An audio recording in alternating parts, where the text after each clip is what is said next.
నాలుగేళ్ల నుంచి 1వ తేదీ వచ్చిందంటే ఏపీలో ఉదయాన్నే కనిపించే సీన్ ఏంటంటే ఉదయాన్నే వాలంటీర్లు ఇంటింటికి వెళ్ళి పెన్షన్లు పంపిణీ చేయడం.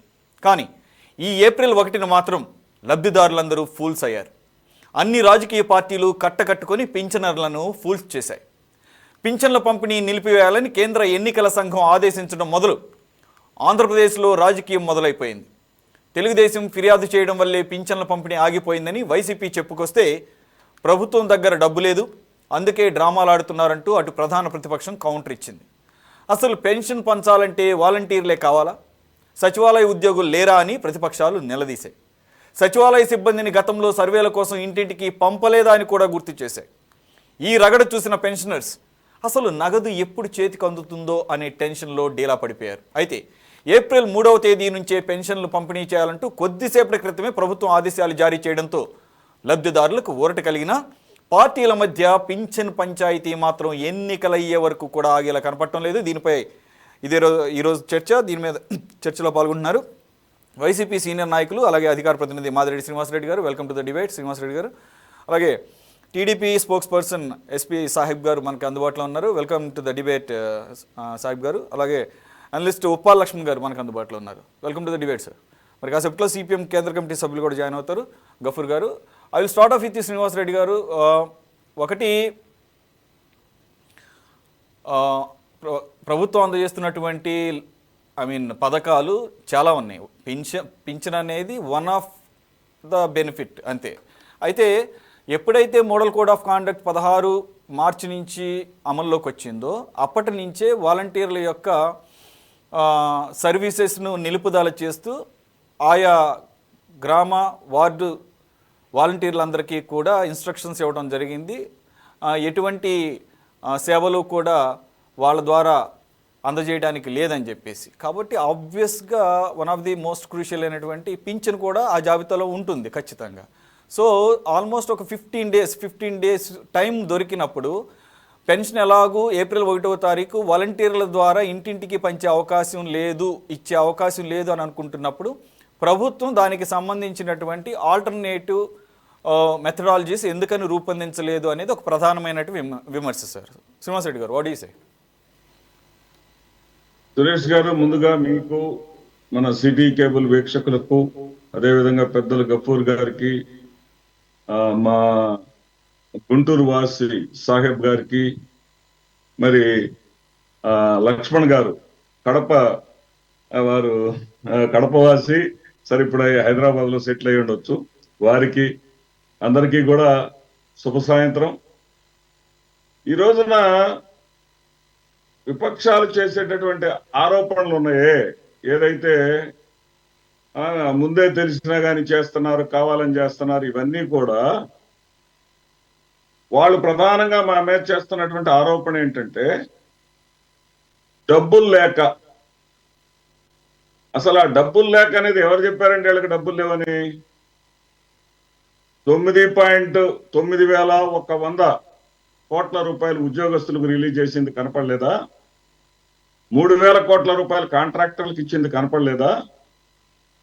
3,000 కోట్ల రూపాయలు కాంట్రాక్టర్లకు ఇస్తే దాంట్లో ముఖ్యమంత్రి గారి మేనమామ అయినటువంటి రవీందర్ రెడ్డి కూడా ఒక కాంట్రాక్టర్, అతనికి ఒక 12 కోట్లు ఇచ్చిన దాన్ని హైలైట్ చేస్తూ కొన్ని పత్రికలు రాస్తున్నాయి.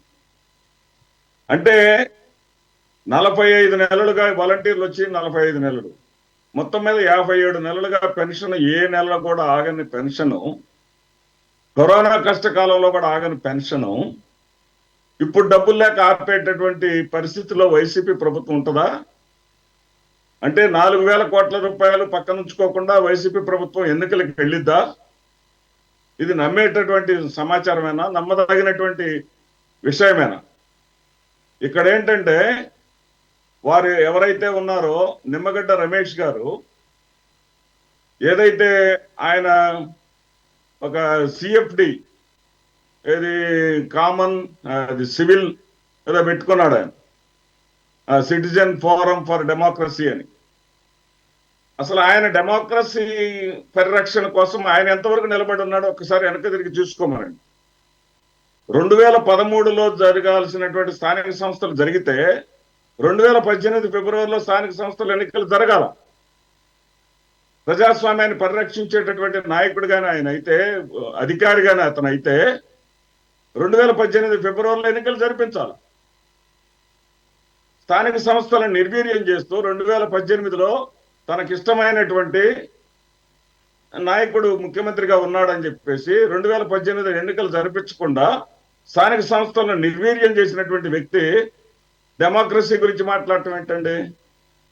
అదే వ్యక్తి జగన్మోహన్ రెడ్డి గారు ముఖ్యమంత్రి అయిన తర్వాత ఒక దశలో ఎన్నికలు పెట్టడానికి సిద్ధమైతే నామినేషన్ల ప్రక్రియ పూర్తయిపోయిన తర్వాత లాస్ట్ డేట్ ఏది, ఉపసంహరణ చివరి తేదీ రేపు అనగా ఏకంగా ఎన్నికల్ని వాయిదా వేసి ప్రజాస్వామ్య వ్యవస్థను అపహాస్యం చేసి తెలుగుదేశం పార్టీకి ఏదో మేలు చేయాలని ప్రయత్నం చేసి ఏం చేశాడు? తెలుగుదేశం పార్టీకి ఏమి మేలు చేయకపోగా ఏదో మేమైతే ఒక 60% సీట్లు వస్తాయి అనుకున్నాం స్థానిక సంస్థల ఎన్నికల్లో, 90% సీట్లు రావడానికి కారకుడయ్యాడు ఆ రోజున నిమ్మగడ్డ రమేష్. ఈ రోజున మళ్ళీ ఒక రిటర్న్ గిఫ్ట్ అన్నమాట. ఈ రోజు అతను చేసినటువంటి పని కోర్టుకు వేసి ఒక ఆందోళన సార్. ఎందుకంటే మానవీయ కోణంలో మనం ఉండాలి. సురేష్ గారు, గఫార్ గారు కూడా, వాళ్ళు సిపిఎం కూడా ఒక లేఖ రాయటం జరిగింది.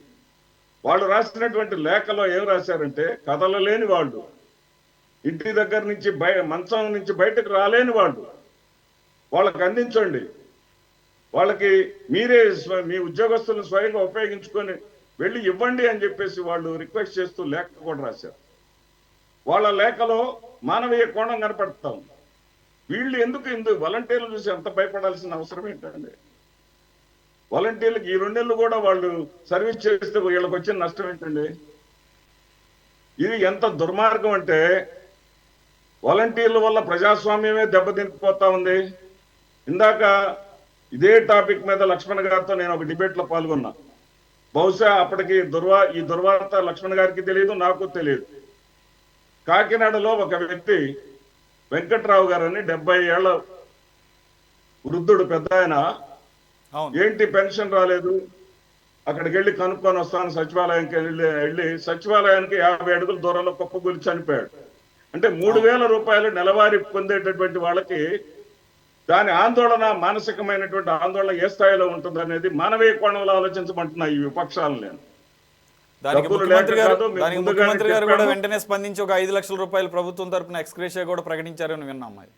అదే సురేష్ గారు, నేను ఏమంటానంటే క్లారిటీ ఉంటే ప్రజలకు ఏముండదు. ఇప్పుడు ఈ నెలే కాదు, పోయిన నెలలో కూడా మార్చి నెలలో 1వ తారీఖు నాడు పెన్షన్స్ లేవు, 3వ తారీఖు నుంచి 9వ తేదీలోపు పెన్షన్స్ పంచుతాం 6 రోజులు అని చెప్పాము, పంచాము.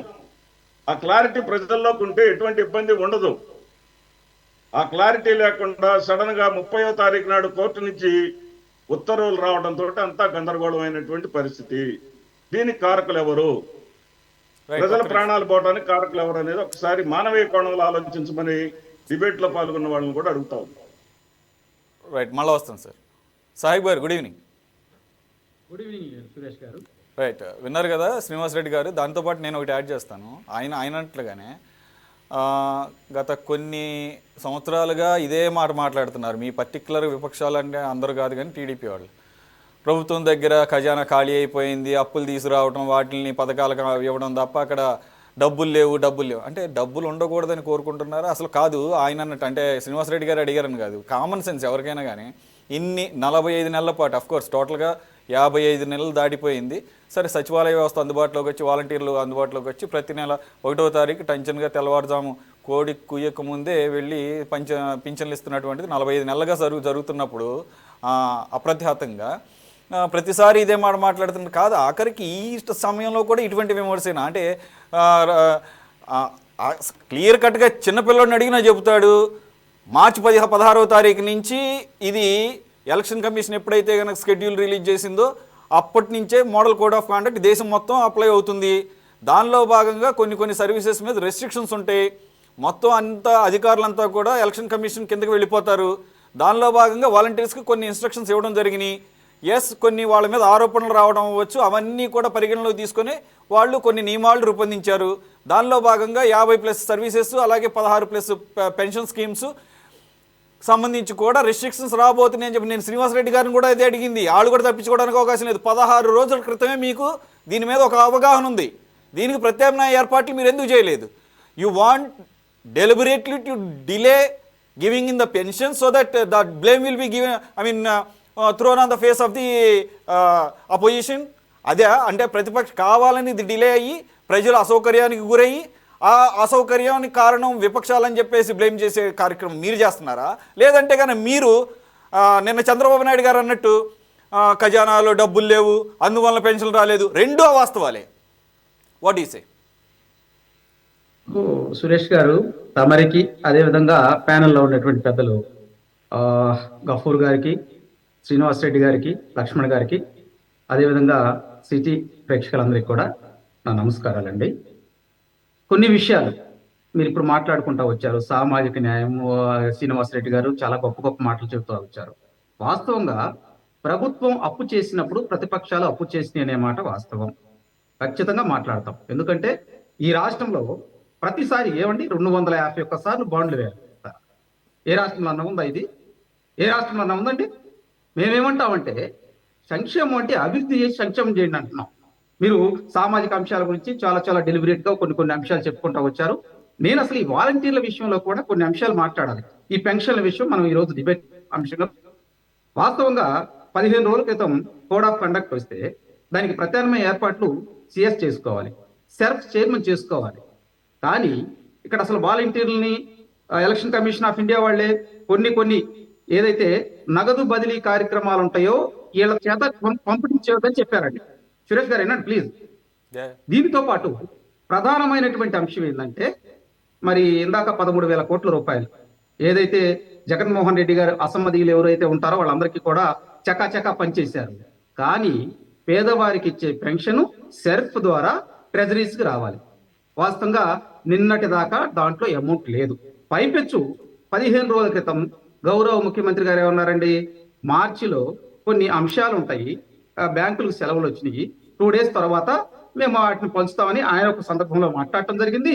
నిన్న మేము సిఎస్ గారిని కూడా మా బృందం కలిసినప్పుడు కూడా సామాజిక పెన్షన్ల విషయంలో చంద్రబాబు నాయుడు గారు రాసిన లెటర్ ఏంటంటే, ఇప్పుడున్న పరిస్థితుల్లో ఎండలు తీవ్రంగా ఉన్నాయి, పేదవారు ఏదైనా కానీ ముసలివారు కానీ లేదా అనారోగ్య కారణాల వల్ల ఉన్న వాళ్ళు సచివాలయానికి వెళ్ళి ఈ డబ్బులు తీసుకోవాలంటే తీసుకోలేనటువంటి పరిస్థితి, మానవతా దృక్పథంతో వాళ్ళకి ఇళ్ల వద్దకే పెన్షన్ తీసుకెళ్లమని చెప్పారు. ఈ అన్ని జరుగుతున్న తరుణంలో మరి సజ్జల రామకృష్ణారెడ్డి గారు ప్రెస్ మీట్ పెట్టి అవ్వాతాతలు పెన్షన్ తీసుకునే వాళ్ళందరూ కూడా సచివాలయాల దగ్గరికి వెళ్ళి పెన్షన్ తీసుకోమన్నాడు. అసలు ఇంకోటి అడుగుతున్నానండి, ఇప్పుడు కోడ్ ఆఫ్ కండక్ట్ అమల్లోకి వచ్చిన తర్వాత ఒక గౌరవ సలహాదారు ఏదో ప్రభుత్వం దగ్గర అమౌంట్ తీసుకుంటా ఏ విధంగా ప్రభుత్వానికి వత్తాసు పలుకుతూ మాట్లాడతారండి? ఇది తప్పు. రెండో అంశం, మేము సిఎస్ గారిని కలిసాం, చర్చ్ చైర్మన్ గారిని కలిసాం. ఏ విధంగా అధికారులని అడ్డం పెట్టుకుంటున్నారనేది ఇక్కడ కీలకమైనటువంటి ఒక అంశం ఉందండి. మేము అధికారులతో మాట్లాడేటప్పుడు సెర్ఫ్ చైర్మన్ గారు ఒకటి మాట్లాడారు, సిఎస్ గారు ఒకటి మాట్లాడారు, జవహర్ రెడ్డి గారు, మల్లేశ్వర్ రెడ్డి గారు వీళ్ళిద్దరూ ప్రభుత్వం చెప్పినటువంటి వత్తాసు పలికితే ఎలా అండి? సామాజిక న్యాయం అని 100 సార్లు మనం మాట్లాడుకుంటా ఉంటాం. కానీ సామాజికంగా పేదవారికి పెన్షన్లు ఇచ్చే దగ్గర కూడా వైకాపా పార్టీ నేతలందరూ కూడా తెలుగుదేశం పార్టీ వాళ్ళు ఆపించారు అంటున్నారు. ఇది ఎక్కడ న్యాయం అండి? అంటే ఒక అబద్ధాన్ని ప్రజల్లోకి తీసుకెళ్లాలని చెప్పి ఎందుకు తాపత్రయపడుతూ ఉన్నారు? వాస్తవానికి ఈ రోజు బాండ్లు వేలం వేస్తే దాదాపు 4,000 కోట్ల రూపాయలు వచ్చినాయండి. దాంట్లో 1,000 కోట్ల రూపాయలు 8 సంవత్సరాలకు పెట్టారు, ఇంకో 1,000 కోట్ల రూపాయలు 15 సంవత్సరాలకు పెట్టారు, ఇంకో 500 కోట్ల రూపాయలు 15 సంవత్సరాలకు పెట్టారు, ఇంకొక 500 కోట్ల రూపాయలు 5 ఏళ్లకు పెట్టారు. ఈ విధంగా చూసుకుంటే ఈ రోజు తెచ్చిన అమౌంట్ 4,000 కోట్ల రూపాయలండి. తెచ్చారు, బాగానే ఉంది. కానీ సచివాలయంలో మేము ఎంప్లాయీస్ 2,76,000 ఉండే, 2,76,000 ఉండే అని గతంలో గొప్పగా చెప్పేవాళ్ళు కదా. వాస్తవానికి సచివాలయాల్లో ఉద్యోగాలు ఇచ్చింది 1,60,000 మంది. దీంతో పాటు విఆర్ఏ, విఆర్ఓలు ఉన్నారు. కీలకమైనటువంటి ఆదేశాలు సెర్ఫ్ సిఇఓలు అందరికి ఇచ్చేసి కలెక్టర్లకు నోటిఫికేషన్ మెయిల్స్ పంపించేసేసి అలర్ట్ చేస్తే ఈ రోజు ఈ సమస్య వచ్చేదండి. మేమేమంటామంటే సామాజికంగా పెన్షన్లు స్టార్ట్ చేసింది నందమూరి తారక రామారావు గారు. దాన్ని 2,000 రూపాయలు పెంచింది కూడా మేమే. వీళ్ళు 1,000 రూపాయలు ఇస్తానికి గత ఏదైతే డిసెంబర్లో ఒక జియో ఇస్తూ జియో నెంబర్ 96 ద్వారా ఏమన్నారంటే, ముఖ్యమంత్రి గారు అసలు ఈ పెన్షన్లు ఇయటమే మాకు చాలా భారంగా ఉంది, అయినా కూడా మేము పెన్షన్లు ఇయటానికి అప్పో సొప్పో చేసిస్తున్నామని చెప్పి ఇది సామాజికంగా ప్రజలను ఏదో వాళ్ళ పార్టీ వైపు తిప్పుకోవడానికి మాట్లాడుతూ ఉన్నారు. ఇది కరెక్ట్ కాదండి. సంక్షేమ పథకాలు ఇచ్చేటప్పుడు ఎవరైనా సరే మానవతా దృక్పథంతో ఉండాలి. ఇప్పుడు ప్రతిపక్షాలు ఆరోపిస్తున్నాయండి, ఖచ్చితంగా మీ దగ్గర డబ్బులు లేవంటున్నాయి. ఏ విధంగా కాంట్రాక్టర్కి ఇస్తారు? కాంట్రాక్టర్లు 4 రోజులు ఆపొచ్చు కదా. ఆపొచ్చి 2,000 కోట్ల రూపాయలు, వాస్తవంగా 65 లక్షల పెన్షన్లు ఇస్తున్నారండి. మీరు 977 కోట్ల రూపాయలు అవసరం అవుతాయి. ఆ 977 కోట్ల రూపాయలు మీరు ట్రెజరీలో వేయొచ్చు కదా. ఎందుకని ఈ రోజు దాకా ట్రెజరీలో ఇలా ఇప్పుడు కూడా ట్రెజరీలో అమౌంట్ పడలేదండి. చెక్ చేసుకోమనండి. ఫైనాన్స్ ఏపీ ఫైనాన్స్ లోకి వెళ్ళి చెక్ చేసుకోమనండి. నేనేమంటానంటే ఆరోపణలు కాదండి సాహిబ్ గారు, సురేష్ గారు, ట్రెజరీ వాస్తవాలు చెబుతున్నాను. సాహిబ్ గారు, ట్రెజరీలో డబ్బులు ఉన్నాయా, వచ్చినాయా లేదా, సెర్ప్ నుంచి రిలీజ్ అయినాయా, ఇవన్నీ కూడా technicalities. It's matter of time. Just ఇప్పుడున్నటువంటి టెక్నాలజీతో విత్ ఇన్ సెకండ్స్ బటన్ నొక్కితే వచ్చి పడినట్టు, సీఎం గారు అన్నట్టు వేరే చోట బటన్ నొక్కితే అక్కడికి వచ్చి పడతాయి. That's not a big deal. ఇక్కడ పాయింట్ ఇక్కడ పాయింట్ బెనిఫిషియరీ, సామాన్య పింఛనుదారుడికి పింఛను ఎప్పుడు అందుతుంది, అదే ఇక్కడ డిస్కషన్, మనకి అదే డిబేటు. దీని మీద ఇన్ని వివాదాలు రావాల్సిన అవసరం ఏముంది? శ్రీనివాసరెడ్డి గారు చెప్పారు గత నెలలో మేము 3 నుంచి 9వ తారీఖు లోపల మేము పంపిణీ చేస్తామన్నాము, ముందే చెప్పాము, దానికి మెంటల్గా ప్రిపేర్ చేశాము, దాని ప్రకారం ఇచ్చాము. మరి ఇప్పుడు 2వ తారీఖే కదా. అఫ్ కోర్స్ ఇప్పుడు కాసేపటి క్రితమే వచ్చినటువంటి latest guide lines from the government, SERP CEO ఇచ్చినటువంటి గైడ్ లైన్స్ ని సవరిస్తూ కొన్ని అమెండ్మెంట్స్ చేసుకుంటూ ఎలక్షన్ కమిషన్ ఇచ్చినటువంటి మార్గదర్శకాల అనుగుణంగా ఒక కొత్త జీవో రిలీజ్ అయింది. దానికి సంబంధించిన దాని ప్రకారం 3 నుంచి 6వ తారీఖు లోపున ఈ పెన్షన్ల కార్యక్రమం పూర్తవ్వాలి. దీంట్లో 2 రకాల కేటగిరీస్ చేశారు. ఒక కేటగిరీ ఎవరైతే ఇంటి దగ్గర నుంచి ఇంట్లో కదలలేనటువంటి పరిస్థితిలో ఉన్నారో, వృద్ధులు, అలాగే అనారోగ్యంతో బాధపడుతున్న వాళ్ళు, వికలాంగులు, వీళ్ళందరికీ కూడా ఇంతకు ముందు ఏ విధంగా అయితే ఇంటికి వెళ్ళి పింఛను అందజేశారో అదేవిధంగా ఇప్పుడు ఉన్నటువంటి గ్రామ వార్డు సెక్రటేరియట్ స్టాఫ్ని వాడుకుంటూ తక్కువైనా కానీ, అఫ్కోర్స్ 1,27,000 మంది ఉద్యోగులు ఉన్నారట, వారికి రకరకాల విధులు ఉన్నాయి, షార్టేజ్ ఆఫ్ స్టాఫ్ ఉన్నారు. అయినా కూడా ఈ 4 రోజుల పాటు కొంతమంది ఇంటికి వెళ్ళి ఇవ్వాలి. మిగిలిన వారంతా కూడా అక్కడ గ్రామ వార్డు సచివాలయాలకు వెళ్ళి ప్రత్యక్షంగా తీసుకోవాలి. Morning 9 to 7 o'clock. ఈ డీటెయిల్స్ కూడా ఎందుకు చెప్తున్నామంటే, మేము యాజ్ పర్ మీడియా ఇది వెరీ లేటెస్ట్ అప్డేట్ కాబట్టి we have to inform to the public at the same time to give all the clarity about the distribution of the pensions. Morning 9 to evening 7 వరకు కూడా గ్రామ ward సచివాలయాలు తెరవబడి ఉంటాయి. Minimum facilities అక్కడ provide చేయాలని ఉంది. Summer కాబట్టి వాటరు, షేడ్, అలాగే అక్కడ ఎవరైనా ఎటువంటి ఫెసిలిటీస్ ఏమైనా కావాలనుకుంటే కనుక వీల్ చైర్ అటువంటివి కూడా ప్రొవైడ్ చేయాలని చెప్పేసి క్లియర్గా. సార్ ఇవన్నీ కాసేపు నేను కంక్లూజన్ చేస్తాను. సురేష్ గారు, మీరు ఇంత చెప్పారు, బాగానే ఉంది. మరి పాలకపక్షం వాళ్ళు ప్రతిపక్షం మీద ఎందుకు ఆరోపణ చేస్తూ ఉన్నారని, చంద్రబాబు నాయుడు గారు పెన్షన్లు ఆపారని మీరు మీ ఇద్దరు పంచాయతీ ఎప్పుడు ఉండే పంచాయతీలండి అవండి. మీరు చెప్తే ఇప్పుడు ఎలక్షన్ కమిషన్ ఏమన్నా 3 నుంచి 6కి రెడీ చేసిందా, అది మీరు చెప్పారని చెప్పేసి పెన్షన్లు నిన్నను ఈ రోజు ఆపేశారా? వాళ్ళు మీ ఇద్దరి మధ్యలో ఎప్పుడు ఉండేటువంటి ఆరోపణలు అదే అంటున్నా. అవి కూడా రీజనబుల్ గా ఉండాలి. మీరేమో సజ్జలు అంటారు, అలాగే వాళ్ళు వచ్చి చంద్రబాబు అంటారు. నేను ఆల్రెడీ కోట్ చేశా, చంద్రబాబు నాయుడు మీరు ఎప్పటి నుంచో అంటున్నారు ఈ కాదు ఖజానాలో డబ్బులు లేవని. ఖజానాలో డబ్బులు ఉండకూడదని మీరు ఏమైనా ఆశిస్తున్నారేంటి?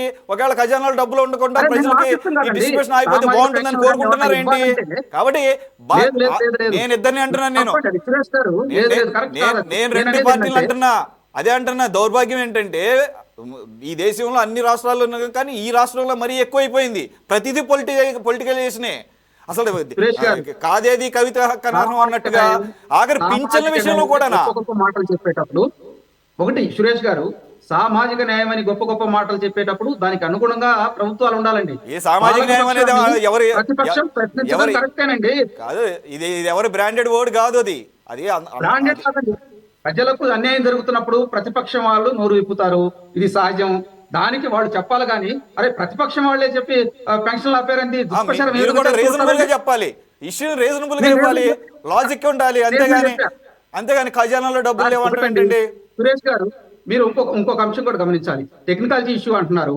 ఈ రోజు నైట్ డబ్బులు పడితే రేపు వాటిని క్యాష్ చేసుకోవడానికి రేపు మధ్యాహ్నం తర్వాత అయిద్దండి, ఎల్లుండి నుంచి పంచాలి.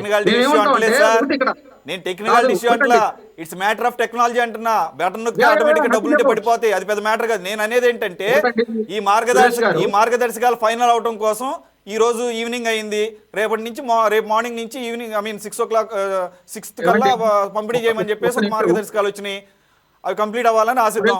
ఒక్క నిమిషం వస్తాను. సామాజిక న్యాయం ఉండేవాళ్ళు సచివాలయాల దగ్గరికి తీసుకెళ్ళమని చెప్పి ఎలా ప్రశ్న ఇంకా డిబేట్ చాలా టైం ఉంది. మీ ఇద్దరు మాట్లాడటానికి ఇంకా చాలా టైం ఉంది. వస్తాను, మీ దగ్గరికి వస్తాను. గఫూర్ గారు, కాసేపటి క్రితమే సెర్ప్ సిఇఓ గైడ్ లైన్స్ని అమెండ్ చేస్తూ కొన్ని సవరణలతో ఎలక్షన్ కమిషన్ ఇచ్చినటువంటి మార్గదర్శకాలకు అనుగుణంగా ఒక లేటెస్ట్ జీవో రిలీజ్ అవ్వడం జరిగింది. దానిలో భాగంగా 2 కేటగిరీలుగా మీ దృష్టి కూడా వచ్చే ఉంటుంది. కొంతమందికి ఎవరైతే నీడెడ్ ఉంటారో నీడెడ్ పీపుల్కి యథావిధిగా ఇంతకు ముందులాగానే ఇళ్ళకి వెళ్ళి పంపిణీ చేయాలి.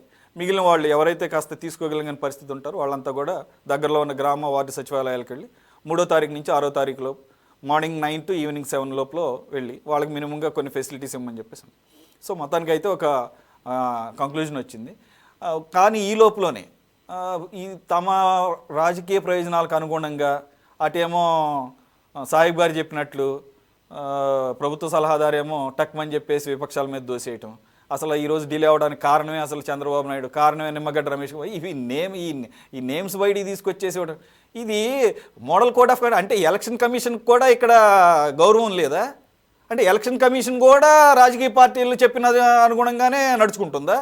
అంటే డిలే అవ్వడానికి తెలుగుదేశం పార్టీ విపక్షాలు ఇప్పుడు రేపు సవరించిన అదేంటి ఇన్స్ట్రక్షన్స్ ప్రకారం 3 నుంచి 6 వరకు ఇచ్చినా అది కూడా విపక్షాలు చెప్పినట్టే ఉంటుందా? ఎలా ఏంటి సార్ ఇదంతా? సురేష్ గారు, మీకు మిగతా పెద్దలందరికీ నమస్కారం అండి. ఇప్పుడు ఈ 5 సంవత్సరాలు మనం చూసినాం సార్. ఈ 5 సంవత్సరాల్లో రాజకీయంగా ఇద్దరు తగాదపడిన సమస్య ఏదైనా ఒకటి ఉందా? ఏ సమస్య కావచ్చు, 2 పార్టీలు 2 భిన్న ధృవాలుగా ఒకరి మీద ఒకరు ఆరోపణలు చేసుకుని సహజం. ఇప్పుడు వాలంటరీ వ్యవస్థ మీద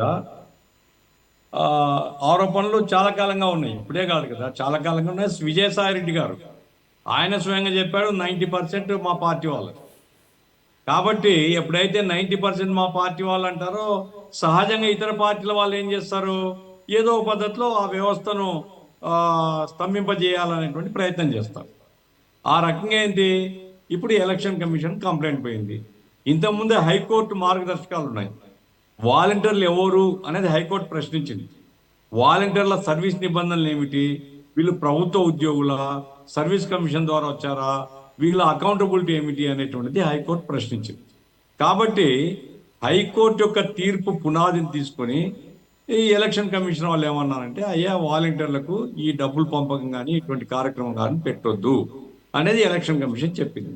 ఎలక్షన్ కమిషన్ ఈరోజు కొత్తగా చెప్పడం కాదని మీకు గుర్తుంటే సురేష్ గారు, 19 కంటే ముందు ఎన్నికల సందర్భంగా ఈవెన్ మంచినీళ్లకు డబ్బులు కూడా రిలీజ్ కానివ్వలేదండి.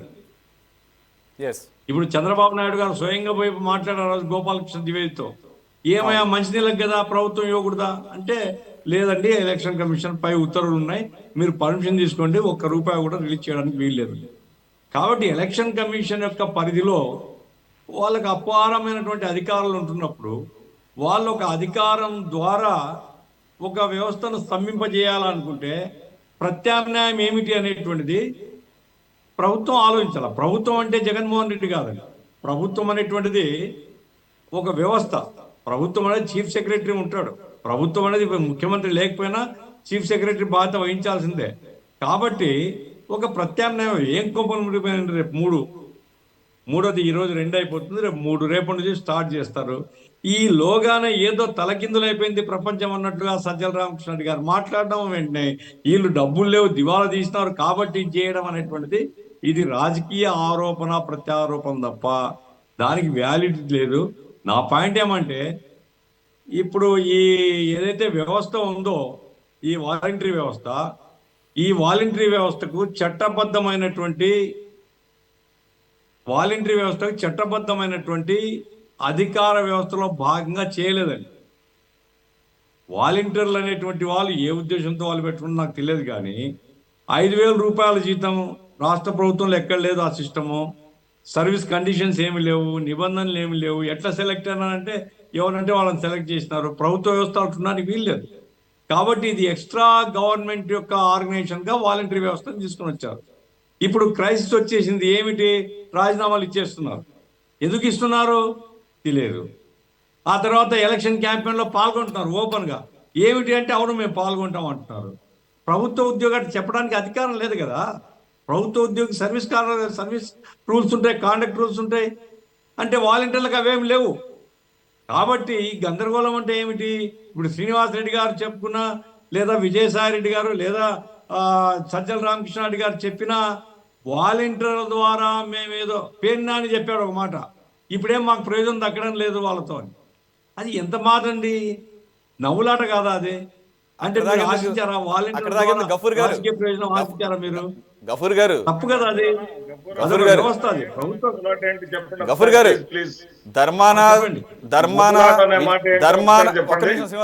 ధర్మాన విజయసాయి రెడ్డి గారు పేరున నీళ్లే కాదండి. ఒక సంవత్సరం క్రితం మనం గుర్తు చేసుకుంటే తాడేపల్లిలో సీఎం గారు వారి పార్టీకి సంబంధించినటువంటి ఒక పవర్ పాయింట్ ప్రెజెంటేషన్లో ఆయన క్లియర్గా స్క్రీన్ ముందుండి నేను చేయవలసిందంతా చేస్తున్నాను, మీరు జనాల్లోకి వెళ్ళాలని చెప్పే సందర్భంలో ఆయన చాలా కేటగిరికల్గా చెప్పారు. 2.5 లక్షల మంది వాలంటీర్లు, దాదాపు 1.5 లక్షల మంది గ్రామ వార్డు సచివాలయ సిబ్బంది, 4 లక్షల మంది గ్రౌండ్ లెవెల్లో మీకు రెడీగా ఉన్నారు మన వాళ్ళు సర్వీస్ అందజేయడానికి. మీ ఇక ఏదంటారు చూసారా, మీ కెపాసిటీ మీ ఇక మీదేంటో మీరు చూపించుకోండి, నేను చేయగలిగినంత నేను చేశాను, I gave you the platform, so you prove your self అని చెప్పేసి ఆయన ఓపెన్గా సీఎం హోదాలో మాట్లాడినటువంటి పరిస్థితి. కాబట్టి చెప్తున్నారు, ఆయన చెప్పేది కూడా వింటే మనం మాట్లాడొచ్చు.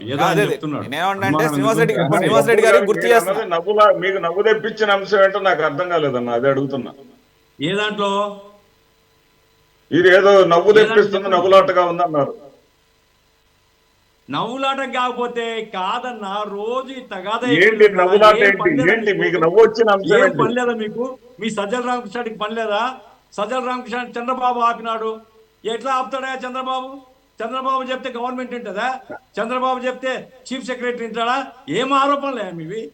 అరే ఎలక్షన్ కమిషన్ పోను, ఎలక్షన్ కమిషన్ ఉత్తర్వు, ఎలక్షన్ కమిషన్ తప్పు పోయి మాట్లాడండి. అట్లా కాకుండా దుమ్మెత్తిపోయడం, వాళ్ళు తిరిగి దుమ్ము మీ మీద వేయడం. ఏమంటే ఖజానా దివాళా తీసింది, డబ్బులు అయిపోయినాయి. అట్లా కాదు. ఎవరు ఈ రమేష్ ఎవరో చెప్పండి, నిమ్మగడ్డ రమేష్ కృష్ణారెడ్డి మీ మనసాక్షితో చెప్పండి. నిమ్మగడ్డ రమేష్ ఆరోపణలు, నిమ్మగడ్డ రమేష్ హోటల్లో నిమ్మగడ్డ రమేష్, సుజనా చౌదరి, రమేష్ పోతాడా? శ్రీనివాస్ రెడ్డి గారు ఎలక్షన్ కమిషన్ ఉత్తర్వులు, ఎలక్షన్ కమిషన్ పోయింది మీరు. ఎలక్షన్ కమిషన్ కాబట్టి సరే, ఈ ఆరోపణ అవసరం లేదు. కానీ సురేష్ గారు నేను చెప్పేది ఏంటంటే, ఎలక్షన్ కమిషన్ అనేటువంటిది మనకి ఇష్టం ఉన్నా లేకపోయినా, మనకు గౌరవం ఉన్నా లేకపోయినా వ్యవస్థ, ఆ వ్యవస్థను గౌరవించాలా. వాళ్ళ యొక్క ఉత్తర్వుల ప్రకారంగా ఈ రోజు వ్యవస్థను గౌరవించమని చంద్రబాబు పేరు ఎందుకు వస్తుంది? ఎలక్షన్ కమిషన్ వ్యవస్థ తీసుకున్న నిర్ణయాలకి విపక్షాలను ఎలా బాధ్యులు చేస్తారు సార్? ప్రభుత్వ సలహాదారు ఏదైనా చెప్తే గౌరవంగా చెప్తున్నాం. ఆయన అంటాడు ప్రతిపక్షాల కుట్ర, ఇది ఏం కుట్ర ఉంది? మీరేమో వీళ్ళందరూ మా సైన్యం అని చెప్తున్నారు. అయ్యా, ఈ సైన్యం ద్వారా ఈ ప్రయత్నాలు చేస్తే మాకు నష్టం అని ప్రతిపక్షాల్లో లేదా ఎవరో ఒకరు పోతే, ఎలక్షన్ కమిషన్ ఉత్తర్వులు ఇస్తే దాన్ని కోర్టులో సవాల్ చేయొచ్చు. మీరు ఎలక్షన్ కమిషన్ దగ్గర సవాల్ చేయొచ్చు, కోర్టులో సవాల్ చేయొచ్చు. అది కాకుండా దుమ్మెత్తి పోస్తే వాళ్ళు ఏమంటున్నారు, ఇప్పుడు అది ఖజానా ఖాళీ అయిపోయింది, అదైపోయింది, ఇదైపోయింది, ఆ ఖజానా వీళ్ళే చూసినట్లు. కాబట్టి నా పాయింట్ ఏమిటంటే, సురేష్ గారు, రాజకీయ రంగు పులుముకున్నది, అది మంచిది కాదు. మీరు వాలంటీర్ల బదులు మీరు పార్టీ నాయకుల్ని పెట్టుకోండి, పార్టీ కార్యకర్తలను అపాయింట్ చేసుకోండి, చేయండి, ఎవరికేం అభ్యంతరం లేదు. వాలంటీర్ అనేది ప్రభుత్వ వ్యవస్థ, ప్రభుత్వ వ్యవస్థ రాజకీయ పార్టీకి సంబంధం ఉండకూడదు. ఆ రకంగా చేస్తే మీకు గౌరవం ఉంటుంది.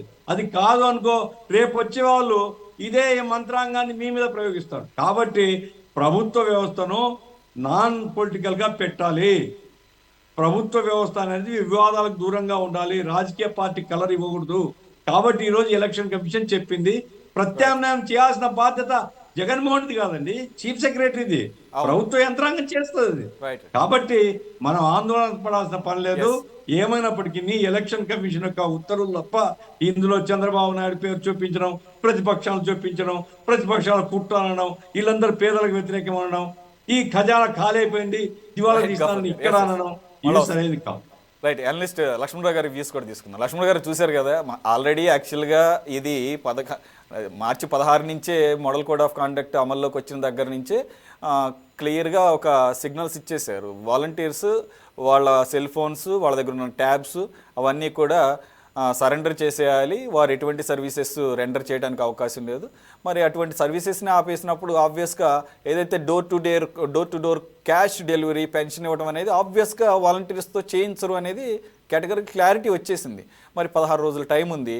ఇది అంటే ఈ రాజకీయపరమైనటువంటి లబ్ధి పొందడానికి అవకాశంగా ఏమన్నా ఆ టైంని యూటిలైజ్ చేసుకోవాలి. అంటే యాక్చువల్గా ఎలక్షన్ కమిషన్ కూడా దీంట్లో దృష్టి పెట్టాల్సిన అవసరం ఉంది. ఎలక్షన్ కమిషన్ ఇటువంటి పరిస్థితి మిగిలిన రాష్ట్రాల్లో లేదు అని చెప్పేసి అవగాహనకు రావడానికి ఏమైనా టైం పట్టిందా? మీ అబ్జర్వేషన్ ఏంటి సార్? టైం పట్టలేదు. కూడా కోడ్ వచ్చిన తర్వాత హైకోర్టు ఆదేశాలు కూడా వచ్చాయి కదా, హైకోర్టు నుంచి రావడం లేట్ అయింది అంతే. ఈ ఎలక్షన్ కమిషన్ దాని తర్వాత నిర్ణయం తీసుకుంది. తను ఇచ్చినటువంటి ఆర్డర్లోనే హైకోర్టు ఆదేశాలు ఇలా ఉన్నాయని పేర్కొంది కదా, అందులోనే పేర్కొంది ఎలక్షన్ కమిషన్. అంటే నేను అనేది ప్రత్యామ్నాయ ఏర్పాట్లు చేయడం గురించి. ప్రత్యామ్నాయ ఏర్పాట్లు చేయటం అన్నది ఎప్పుడు అరైజ్ అవుతుంది? 1వ తేదీ నుంచి స్టార్ట్ అవుతుంది. ఇప్పుడు 1వ తేదీ కంటే ముందు మనకి 31వ తేదీ బ్యాంకులు సెలవు, 1వ తేదీ సెలవు. అంతకుముందు 30వ తేదీ కూడా బ్యాంకు ట్రాన్సాక్షన్స్ లేనప్పుడు దానికి చీఫ్ సెక్రటరీ నేను కూడా రివ్యూ చేశాడు ఏ విధంగా చెయ్యాలి అని. సో ఇప్పుడు వృద్ధాప్య పెన్షన్లు కానీ లేకపోతే వికలాంగుల పెన్షన్లు కానీ ఇవ్వడములో ఒకవేళ 4 రోజులు 5 రోజులు లేదంటే వారం రోజులు ఆలస్యం అయితే ఎవరి కొంపలేం మునగవండి. ఎందుకు అనవసరంగా రాద్ధాంతం చేస్తున్నాయి రాజకీయ పార్టీలు? రాజకీయ లబ్ధి కోసము ఎన్నికలు వచ్చాయి కాబట్టి. ఏం సమస్య ఉంది? ఇప్పుడు చూడండి, ఇవాళ నిర్ణయం తీసుకున్నారు 3వ తేదీ నుంచి 6వ తేదీ లోపల, అంటే 3 రోజుల లోపల పంపిణీ జరగాలని నిర్ణయించుకున్నారు. ఎవరైతే వికలాంగులు ఉన్నారో, వృద్ధురాళ్ళు ఉన్నారు, అంటే 80 సంవత్సరాలు పైబడిన వృద్ధులు, మహిళలు, వాళ్లకు ఇళ్ల కాడికి పోయి ఇవ్వాలి. మిగిలిన వాళ్ళు వాకబుల్ గా వచ్చే వాళ్ళు, నడిచే వాళ్ళు ఏం అభ్యంతరం లేదు. సచివాలయం పనిచేస్తుంది. ఉదయం 9 నుంచి సాయంత్రం 6 గంటల వరకు మీరు వచ్చి తీసుకుంటారు. లేదా ఇంటికాడికి వచ్చి ఇచ్చే వాళ్ళకు వచ్చి ఇంటికాడికి ఇస్తారు. ఎవరు ఇస్తారు? సచివాలయ సిబ్బంది ఇస్తారు. అవసరమైతే ప్రభుత్వ ఉద్యోగులను, ఆర్ఐలను, విఆర్ఓలు అందరినీ వాడుతుంది గవర్నమెంట్. కలెక్టర్లు ఇష్టము పంపిణీ చేస్తారు. సమస్య ఎక్కడుంది? ఇంకా దీని వలన సరే, ఒక వృద్ధుడు ఏదో తను మరి అతనికి నిజంగా హార్ట్ బాగలేదో లేకపోతే దానికోసం అంటూ వెళ్తూ ఇవాళ చనిపోయాడంటే అది ఒకటి బాధాకరమైన అంశమే. ఎవరైనా కూడా కాదనడానికి వీలేదు. రాజకీయ పక్షాలన్నీ కూడా తలొంచుకోవాలా దాన్ని ఇష్యూ చేస్తున్నందుకు. ఇక్కడ ఈ వ్యవస్థ ఏదైతే ఉందో వృద్ధులకు, అంటే ఇప్పుడు ఆయన చనిపోయిన దాన్ని దృష్టిలో పెట్టుకొని చెప్తున్నారు. ఈ వాలంటరీ వ్యవస్థలో ఇంటికి వెళ్ళి వాళ్ళ యొక్క పెన్షన్లు ఇవ్వడం అన్నటువంటి సిస్టమ్ ఏదైతే ఉందో అది ఖచ్చితంగా అభినందించాల్సిన అంశం. ప్రభుత్వ పరిపాలనే వాళ్ళ దగ్గరికి తీసుకొచ్చారు. తీసుకొచ్చి వాళ్ళకి అందజేస్తున్నప్పుడు వాళ్ళు వృద్ధులు అంతకుముందు ఎలా ఉండేది? మనీ ఆర్డర్లు వచ్చేవి. ఫస్ట్ లో మనీ ఆర్డర్లు మిస్యూజ్ అయ్యేటివి. దాని తర్వాత బ్యాంక్ అన్నారు, బ్యాంకుకి పోలేని పరిస్థితులు వచ్చాయి. తర్వాత ఇట్లా రకరకాలుగా ఇబ్బందులు పడిన తర్వాత ఇవాళ అమౌంట్ కూడా పెరిగిపోయింది కాబట్టి వాళ్ళు దాని మీద ఆశ పెట్టుకొని ఉంటారు. వాళ్ళ ఇంటికి వచ్చి పొద్దున తలుపు తట్టి ఇవ్వడం అయితే ఉందో అది మంచి పద్ధతే. కాకపోతే ఈ వ్యవస్థను రాజకీయంగా మారిపోయేటట్టు అటు అధికార పక్షం చేసింది, ఇటు ప్రతిపక్షాలు చేసేది. నిరుద్యోగులకి ఉద్యోగం లభించింది 1,50,000 మందికి. మరి వాళ్ళు ఏ రాజకీయ పార్టీ వాళ్ళు, ఎవరు అనే అంశాన్ని లేవదీసింది ఎవరు? అధికార పార్టీనే 90% మంది మా వాళ్ళనే మేము నియమించుకున్నామని చెప్పి ప్రకటించారా లేదా? చెప్పుకున్నారా లేదా? సాక్షాత్ ముఖ్యమంత్రి గారు కోడ్ వచ్చిన తర్వాతనే ఆయన ఏం చెప్తున్నాడు? మన ఆర్మీ ఇదే అని చెప్తున్నాడు కదా, వీళ్ళందరినీ వాడుకుంటామని ఆయనే చెప్తున్నాడు కదా. చెప్తున్నప్పుడు ఇది నిమ్మగడ్డ రమేష్ కుమార్ పోయి కోర్టులో వేయాల్సిన అవసరమే లేదండి.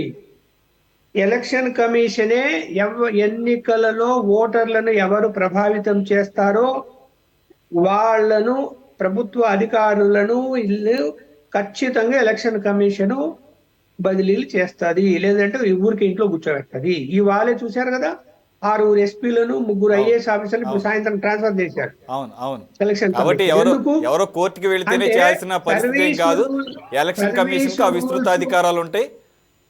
మరి ఎవ్- సర్వీసు రూల్స్ ఉన్నటువంటి ఐఏఎస్ ఐపీఎస్లు చీఫ్ సెక్రటరీలు డీజీపీలనే పక్కన పెడుతూ ఉంటే ఎలక్షన్ కమిషన్ ఆఫ్టర్ ఆల్ వాలంటీర్ల సంగతి ఏంటంటే పక్కన ఎందుకు పెట్టరండి? పెడతారు. ఏం అవసరం ఉంది వాళ్ళతో? ఇక్కడ ఇక్కడ వాళ్ళు పోని వాళ్ళు ఏమైనా ఒక రాజకీయ పార్టీకి అనుకూలంగా పనిచేయకుండా నిష్పక్షపాతంగా పనిచేస్తున్నారు, నిష్పక్షపాతంగా నియమించబడ్డారు. ఎన్నికలు పోలింగ్ జరిగితే ఓటర్స్ ప్రభావితం అంటే ఓటర్లను జాగృత పరిచి పోలింగ్ పర్సెంటేజ్ పెంచడానికి వాళ్ళు ఉపయోగపడతారు, వాళ్ళు ఏ పార్టీకి చెందిన వాళ్ళు కాదు అంటే ఆ వ్యవస్థ కంటిన్యూ చేయొచ్చు. చాలా క్లియర్ గా వాళ్ళు మంత్రులు చెప్పిన మాట, శాసనసభ్యులు చెప్పిన మాట, అంటే అధికార పార్టీ వాళ్ళు చెప్పిన మాటలు వింటూ అనేక ఇబ్బందులు పాలు చేసినటువంటి సంఘటనలు కూడా జరిగాయి. జరిగిన తర్వాత ఇప్పుడు వాళ్ళు ఈ ఎన్నికల్లో ప్రతి 50 మందికి ఒక వాలంటీర్ ఉండి వాళ్ళ యొక్క స్థితిగతులు, ఎవరికి ఓటు హక్కు ఉంది, ఎవరికి లేదు, ఎవరు ఈ ఊర్లో ఉన్నారు, ఎవరు ఓటు హక్కు ఉంది, ఎవరు వేరే ఊర్లో ఉన్నారు, ఐటీ పరిస్థితి ఏది అన్నీ తెలిసినటువంటి వాళ్ళు ఓటర్లను ప్రభావితం చేయరండి? గుండె మీద చేసుకొని చెప్పండి, చేస్తారు కదా ఓటర్లు ప్రభావితం? అన్ని అంశాలు తెలిసిన వాళ్ళు ఊరుకుంటారా? అధికార పార్టీకి అనుకూలంగా రేపు పనిచేయరని ఏ విధంగా గ్యారంటీ ఇవ్వగలుగుతుంది? అధికార పార్టీ ఇవ్వలేదు, వాళ్ళే ప్రోత్సహిస్తున్నారు వాళ్ళని. అలాంటి పరిస్థితుల్లో ఎన్నికల కమిషన్ ఆపేసింది. అరే మీరు ఏ పని చేయాల్సిన అవసరం లేదు, సైలెంట్ గా ఉండండి. సరే, కొంతమంది ఏం చేశారు, మేము రిజైన్ చేసేస్తాము, రిజైన్ చేసి పని చేస్తామంటే వాళ్ళు నమ్ముతున్నారు. వాళ్ళు ఏం నమ్ముతున్నారు? మళ్ళా వైఎస్ఆర్సీపీని వస్తుంది, ఇప్పుడు ఎన్నికల్లో మనము వీరావేశంగా తిరిగి పని చేస్తే రేపు మళ్ళీ మన వల్లే నియమించుకుంటుంది అని ఒక ఆశతో పనిచేస్తున్నారేమో, రిజైన్ చేశారేమో అని నేను భావిస్తున్నా. శ్రీనివాసరెడ్డి గారు, ఇది ఒక క్రూషియల్ అంశం. ఏదో అడపదడప అక్కడొక ఇద్దరు రిజైన్ చేశారు అంటే రైట్. ప్రతి ఒక్కళ్ళకి ఒక పొలిటికల్ పార్టీ ఇన్క్లినేషన్ ఉన్నట్టే వాలంటీర్లకు కూడా ఒక రాజకీయ పార్టీ పట్ల సానుభూతి ఉండొచ్చు, లేదంటే కార్యకర్తలు వచ్చు, లేదంటే కనుక ఆ పార్టీ పట్ల అభిమానం ఉండొచ్చు. దానిలో భాగంగా ఎన్నాళ్ళు సర్వీస్ చేశాము, ఇక ఇప్పుడు పార్టీకి చేయాలనుకుంటే కనుక రిజైన్ చేసుకుంటే తప్పేం. కానీ వందల సంఖ్యలో రిజైన్ చేసిన తర్వాత మీడియాతో కొంతమంది మాట్లాడటం చూసాం. నేనేం వాళ్ళని తప్పు పట్టట్లేదు, కానీ నేనేమంటున్నానంటే ఏదైతే మీ సీనియర్ నాయకులు కొంతమంది ఈవెన్ చీఫ్ మినిస్టర్ గారితో సహా ఒక్కొక్క సందర్భంలో చెప్పినట్లుగా 90% మంది మన కార్యకర్తలే అన్నదాన్ని రుజువు చేస్తూ, దాన్ని కన్ఫర్మ్ చేస్తూ జరుగుతున్నటువంటి రాజీనామాలు అవ్వచ్చు, లేదంటే ఆ తర్వాత మాట్లాడుతున్నట్టు మళ్ళీ ఇదేగా జగన్మోహన్ రెడ్డి గారు గవర్నమెంట్ రావాలని కోరుకుంటున్నాం కాబట్టి రిజైన్ చేస్తాం, అవసరమైతే మాకు ఈ ఉద్యోగం వద్దు, ఆయన పవర్లోకి రావడానికి మమ్మల్ని అడ్డుకున్నారు కాబట్టి మేము ఏదైతే అడ్డుపడిందో మేము దాన్ని వదులుకొని పనిచేస్తాం. మరి ఇవన్నీ కూడా ఏదైతే ఆరోపణలు ఉన్నాయో ఆరోపణలు నిజం చేస్తున్నట్టే కనపడుతున్నాయి కదా అని. 90% మంది వైసీపీ సింపథైజర్స్ ఎందుకున్నారనేది మీరు ఒకసారి ఆలోచించండి. ఇక్కడ ఉన్న వాళ్ళ పెద్దలను కూడా అడుగుతా ఉన్నా నేను. 90% మంది వైసీపీ వాళ్ళు ఉండటానికి కారణం ఏంటంటే వైసీపీ పేదల పార్టీ, వైసీపీ పేదలకు అనుకూలంగా ఉండేటటువంటి పార్టీ కాబట్టి ఆ పార్టీలో 5,000 రూపాయలు జీతం అంటే పెత్తందారులకు నచ్చకపోవచ్చు. 5,000 రూపాయలంటే భారతీయ జనతా పార్టీ వాళ్ళకో, తెలుగుదేశం పార్టీ వాళ్ళకో, ఈ మధ్య కమ్యూనిస్టులు కూడా సంపన్నులు అవతారం ఎత్తారు. మరి కొంతమంది, గఫూరన్ లాంటి వాళ్ళు కాదులే కానీ కొంతమంది, మరి వీళ్ళు కావచ్చు, వీళ్ళకి నచ్చకపోవచ్చు, ఈ జీతాలు ఆనకపోవచ్చు కంటికి. మరి మా వాళ్లే ఎక్కువ మంది హాజరై ఉండొచ్చు, కానీ మా వాళ్ళల్లో కూడా ఎక్కువ శాతం హాజరైన వాళ్ళు ఎస్సీలు ఎస్టీలు బీసీలే ఉన్నారన్న విషయం ఒకటి గుర్తుపెట్టుకోవాలి బేసిక్ గా. తర్వాత 90% మంది మా వాళ్ళు ఉన్నారా, 10% ఇతర పార్టీలో ఉన్నారా ఉన్న విషయాన్ని పక్కన పెడితే వాళ్ళు తెలుగుదేశం పార్టీ వాళ్ళకి అని ఏమన్నా ఎవరికన్నా పింఛన్ ఇవ్వకుండా ఆపారా? భారతీయ జనతా పార్టీ వాళ్ళని పింఛన్ ఇవ్వకుండా ఆపారా? జనసేన వాళ్ళని పింఛన్ ఇవ్వకుండా ఆపారా? కేవలం వైసీపీ వాళ్ళకి ఏమైనా పింఛన్లు ఇచ్చారా? వైసీపీ వాళ్ళని సెలెక్ట్ చేసి ఏమైనా సెలెక్టివ్ గా ఏమన్నా ఇచ్చారా? శ్రీనివాసరెడ్డి గారు, ఇది అటువంటి correct point. ఆరోపణలు ఏమైనా ఎక్కడైనా ఉన్నాయా? దీన్ని ఎవరైనా ఒప్పుకోవాల్సిందే, ఆఖరికి ఉన్నాయా? విపక్షం. ఒకటి సార్, ఒకటి. రెండోది సురేష్ గారు ఇంకొక మాట, ఇంకొక ఒక్క మాట, నిమిషం, వస్తా. ఇంకొక మాట, ఇంకొక మాట. సాహెబ్ గారు ఆగండి, వస్తున్నా. ఆగండి. నెక్స్ట్ మీటర్ సాహెబ్ ఇంకొక మాట. Saheb, just wait. మీరు Just మాట్లాడడానికి మీరు సురేష్ గారు అధికార పార్టీని వత్తాసు పలకొద్దు. ఏ ప్రభుత్వం సాహెబ్, అయినా సాహెబ్, సంక్షేమ సాహెబ్ గారు. అయినాక మీరు చెప్పండి. సాహెబ్ గారు, ఒక్క నిమిషం. లేదండి. అయినాక మీరు లేదు, చెప్పండి. next- నేనేమంటున్నానంటే మీరు మాట్లాడే అంశం అది కాదు. ఒక సార్, మీరు volunteers కాదు నెక్స్ట్ మీటర్ నే మీరే సురేష్ గారు. మాట్లాడుతురు కానీ.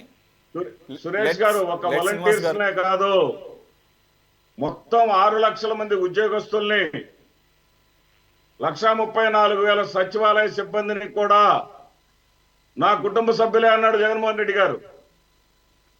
ముఖ్యమంత్రి గారు, మీరందరూ కూడా ఆంధ్రప్రదేశ్ రాష్ట్ర ప్రగతిలో, ఆంధ్రప్రదేశ్ రాష్ట్ర ప్రజలకు సేవ చేయటంలో 6 లక్షల మంది ఉద్యోగస్తులు మొత్తం కూడా భాగస్వాములే అంటే, వైఎస్ఆర్సీపీ ప్రభుత్వం అధికారంలోకి వచ్చినటువంటి 1,34,000 మందితో కలుపుకొని 6 లక్షల మంది అయ్యారు. అంతకుముందు 3,97,000 మంది ప్రభుత్వ ఉద్యోగులు.